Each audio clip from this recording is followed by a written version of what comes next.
কার plan, কার পরিকল্পনা মোতাবেক election commission কাজ করছে এটা জনগণের সামনে স্পষ্ট হচ্ছে।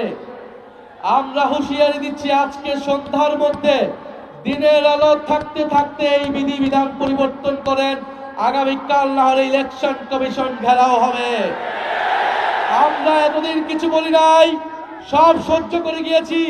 ইলেকশনের দ্বার প্রান্তে এসে, ইলেকশনের প্রাক্কালে এসে এই ধরনের ভোট কারচুপি, মিডিয়াকে ব্ল্যাক আউট করে দেওয়া হবে, মানুষের কণ্ঠস্বর, মানুষের তথ্য অধিকারকে রোধ করে দেওয়া হবে, এই ধরনের কোনো আইন করা হলে সেই আইন মেনে নেওয়া হবে না ইনশাআল্লাহ।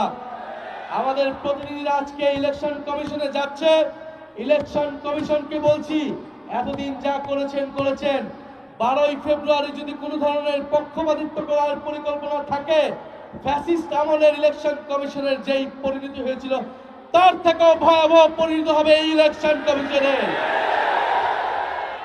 আমরা প্রশাসনের ভাইদেরকে বলছি, পুলিশ সেনাবাহিনী ভাইদেরকে বলছি, আমলাদেরকে বলছি, আপনারা আমাদের ভাই, আপনারা এই দেশের মেধাবী সন্তান, আপনাদের উপর দেশের আমানত, গুরু দায়িত্ব আপনারা পালন করবেন। আগামী 12ই ফেব্রুয়ারি আমরা সামনের দিকে আগাতে চাই, ফ্যাসিস্ট আমল থেকে আমরা সামনের দিকে আগাতে চাই।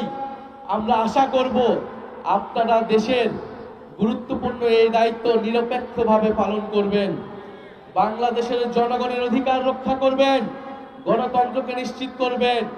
মনে রাখবেন, গণ অভ্যুত্থানের হাজারো শহীদের, হাজারো মানুষের রক্তের উপরে দিয়ে এই নির্বাচন হচ্ছে।